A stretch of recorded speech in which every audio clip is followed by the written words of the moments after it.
नमस्कार दोस्तों। आज हम देख रहे हैं part 20 of web development series. बहुत आगे आ चुके हैं हम, ठीक है। बहुत सारी चीज़ें हमने डिस्कस कर ली अभी तक और ये सीरीज पूरी हिंदी में है और कोई भी इसे web development from scratch absolute beginner भी है तो बड़ी आसानी से सीख सकता है। हमने बहुत ही बेसिक चीज़ों से स्टार्ट किया है, मतलब वेब डेवलपमेंट क्या है, वेब क्या है, इससे हमने स्टार्ट किया है, ठीक है। तो कोई भी इससे वेब डेवलपमेंट बड़ी आसानी से सीख सकता है। तो लास्ट वीडियो में हमने समझा था कंटेनर टैग्स के बारे में, जो कि डी और स्पैन बहुत ही पॉपुलर टैग है। और आगे चल के हम जब थोड़ी एडवांस चीज़ें सीखेंगे तो ये टैग हमें बहुत ही यूज़ में आने वाले। तो आज हम सीखने वाले फॉर्म के बारे में, HTML फॉर्म के बारे में। और फॉर्म हम बहुत जगह पे यूज़ करते हैं, जैसे कि आप सोशल मीडिया यूज़ करते हो तो फॉर एग्जांपल इंस्टाग्राम पे लॉगिन जब करते हो आप, तब आप यूज़ कर रहे हो फॉर्म का।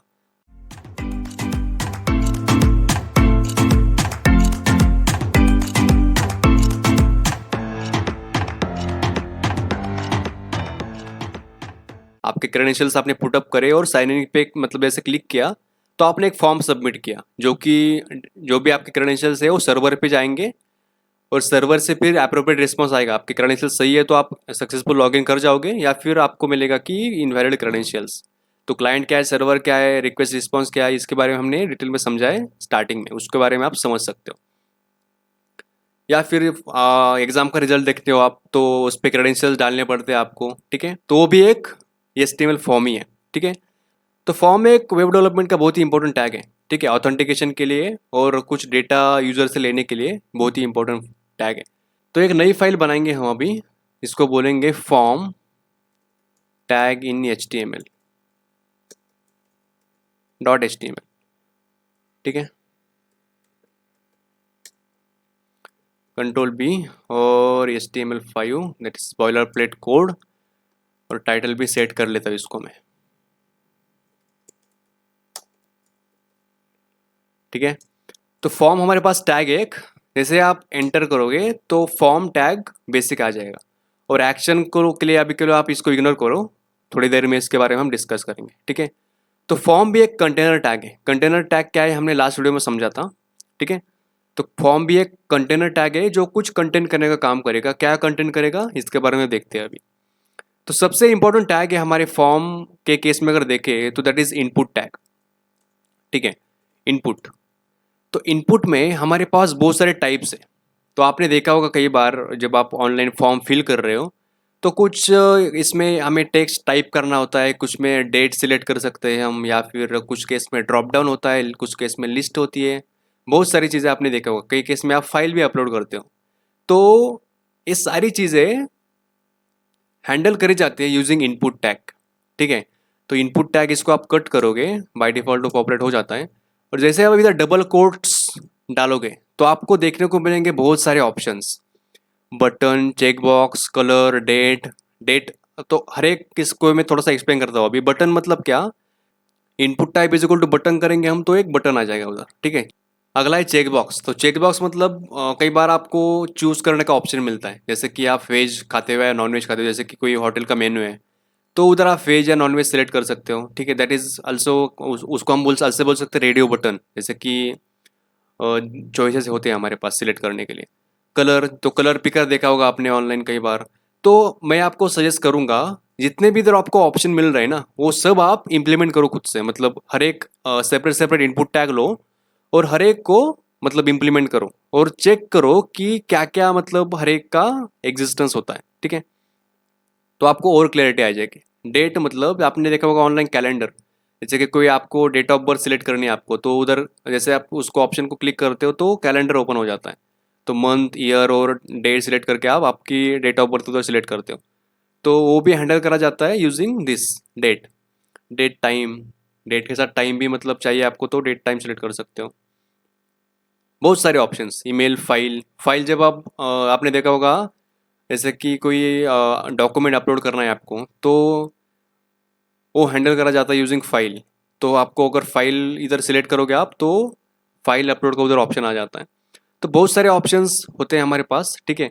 तो हम सिंपली अभी इधर पुट कर लेंगे टेक्स्ट। तो टेक्स्ट, और ये टेक्स्ट हम किस लिए दे रहे हैं, तो इधर हम एक और एक टैग होता है लेबल टैग।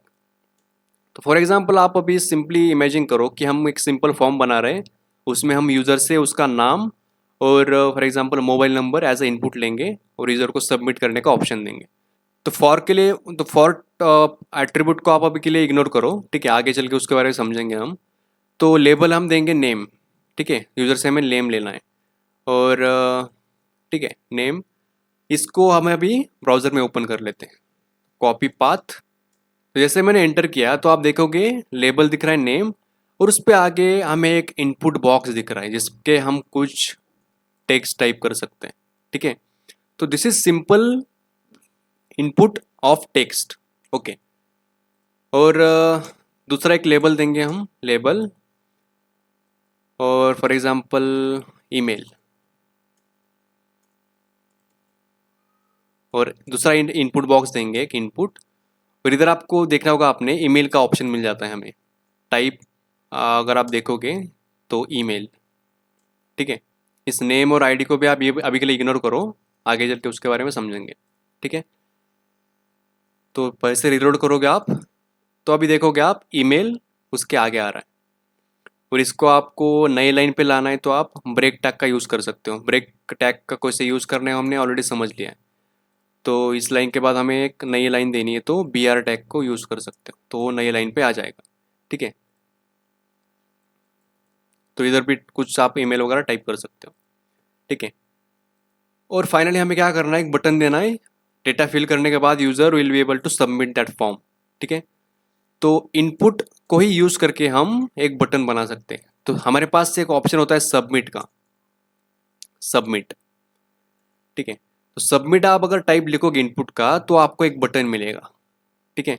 और फॉर्म को ये लिंक्ड होता है, जब आप सबमिट करोगे तो जो भी डेटा आपने इधर पुटअप किया वो सबमिट हो जाएगा, जो भी सर्वर हमने लिंक किया है इस पर्टिकुलर फॉर्म से, जो भी यूआरएल हमने दिया है। अब बात करते हैं एक्शन टैग की। तो आपको इधर फॉर्म के टॉप में मिलेगा एक एक्शन प्रॉपर्टी। तो एक्शन मतलब इस फॉर्म को सबमिट करने के बाद क्या एक्शन परफॉर्म करनी है हमें। तो इधर हमें स्पेसिफाई करना होता है कुछ यूआरएल, जैसे कि फॉर एग्जांपल इंस्टाग्राम पे आप लॉगिन कर रहे हो, तो इंस्टाग्राम के केस में इधर एक्शन में लिखा होगा इंस्टाग्राम के सर्वर का यूआरएल।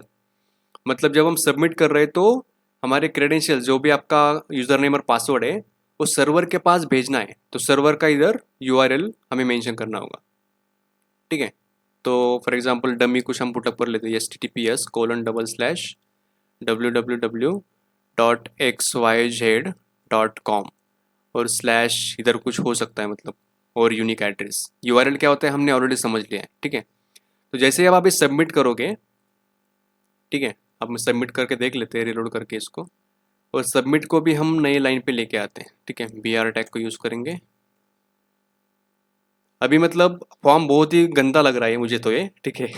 तो this is very basic HTML, ठीक है। जब CSS स्टाइलिंग के बारे में हम सीखेंगे तो बहुत ही अच्छी तरीके से इसको हम स्टाइल कर सकते हैं, ठीक है। दैट इज़ यूज़र एक्सपीरियंस, बहुत ही अच्छा तरीके से हम डिज़ाइन कर सकते हैं। तो फॉर एग्ज़ाम्पल नाम हमने डाला Krishna, and email for example krishna@gmail.com, ठीक है। एंड जीमेल में आप कुछ गलती करोगे, फॉर एग्ज़ाम्पल मैंने दोनों जगह मैंने सिर्फ नाम डाला है, तो सबमिट करोगे आप तो बोल रहा है कि please include @ in the email address, ठीक है। तो ईमेल जब हमने टाइप लिखा ना उधर, तो हमने टाइप क्या लिखा है, ईमेल। तो बेसिक वैलिडेशन होता है इधर कि एटलीस्ट ईमेल में @ सिंबल होना ही चाहिए, ठीक है। तो ये मैंने पुटअप कर लिया। अब सबमिट करूँगा मैं, तो जो भी इधर हमने यूआरएल मेंशन कर रखा है, तो this is some dummy URL, तो हमारा जो भी हमने कंटेंट पुट किया तो वो सर्वर पे चला जाता है, ठीक है। जब हम जैंगो वगैरह की बात करेंगे तो आपको और चीज़ें समझ में आएंगी। तो अभी के लिए सिर्फ इतना याद रखो कि जिधर भी हमें हमें डेटा भेजना है फॉर्म का, वो यूआरएल हमें इधर मेंशन करना होता है, ओके। तो सबमिट में क्लिक करने के बाद आप देख रहे हो ये मतलब it is not valid URL, तो that's why it is showing like this. So advance पे आप इसको क्लिक करके देख सकते हो। तो कुछ डमी मतलब जा रहा है किधर तो, ठीक है, तो इसको इग्नोर कर सकते हो आप, okay. So this is the basic form tag. तो जितने भी हमने इनपुट टाइप इधर डिस्कस करे उसको मैं फटाफट इधर लिख लेता हूँ, ओके। तो मैंने कुछ बेसिक कॉमन यूज मतलब टाइप्स इधर लिख लिए हैं, सारे नहीं लिखे, सारे आपको खुद से लिखने, ठीक है। तो टाइप इसको एक एक्स्ट्रा होगा, इसको डिलीट करते हैं और इसको अभी रिलोड करेंगे। तो आप देखोगे सबसे पहला क्या है, text, checkbox, colour, date time, local, email and file. इस तो टेक्स्ट नॉर्मल, चेकबॉक्स के बारे में हमने बात करी थी, तो चेकबॉक्स आ रहा है और कलर पिकर आ रहा है इधर। कलर पिकर मतलब जो भी आप इधर कलर चूज़ कर सकते हो और उसका और इसकी वैल्यू जो भी आएगी वो बैकग्राउंड में आप हैंडल कर सकते हो, RGB वैल्यू। और इधर कैलेंडर भी आ रहा है, तो इधर सिलेक्ट करके आप मतलब आसानी से डेट सिलेक्ट कर सकते हो, ठीक है। डेट के नीचे डेट टाइम है, तो इधर डेट भी और टाइम भी सिलेक्ट कर सकते हो आप। उसके बाद है ईमेल का वैलिडेशन बेसिक इधर आएगा और फाइल। तो लास्ट वाला आई गेस आपने यूज़ करा ही होगा, चूज़ फाइल। तो जैसे आप इसको क्लिक करते हो तो एक ऐसा ओपन हो जाता है और इधर से आप मतलब कोई भी फाइल चूज़ कर सकते हो। और हम इधर बैकग्राउंड में हैंडल भी कर सकते हैं कि कौन सी फाइल आपको रिस्ट्रिक्शन लगाना है, कि PDF। और इधर हम रिस्ट्रिक्शन वगैरह भी लगा सकते हैं, जैसे कि सिर्फ PDF फाइल ही सिलेक्ट कर सकते हो या फिर डॉक्यूमेंट फाइल, जैसे कि DOCX एक डॉक्यूमेंट एक्सटेंशन होता है, ठीक है, फाइल का। तो इस रिस्ट्रिक्शन भी हम लगा सकते हैं, ठीक है। तो एक बेसिक फॉर्म टैग है दोस्तों। तो मैं आपको रिकमेंड करूंगा कि जितने भी टाइप्स हमारे पास अवेलेबल है उसको आप खुद से मतलब एक बार सब इधर टाइप करके देखो, ठीक है।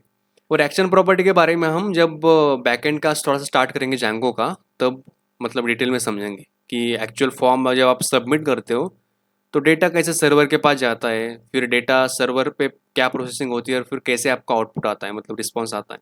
तो आई होप दोस्तों आपको समझ में आ रहा होगा फॉर्म हम कैसे डिज़ाइन करते हैं, ठीक है।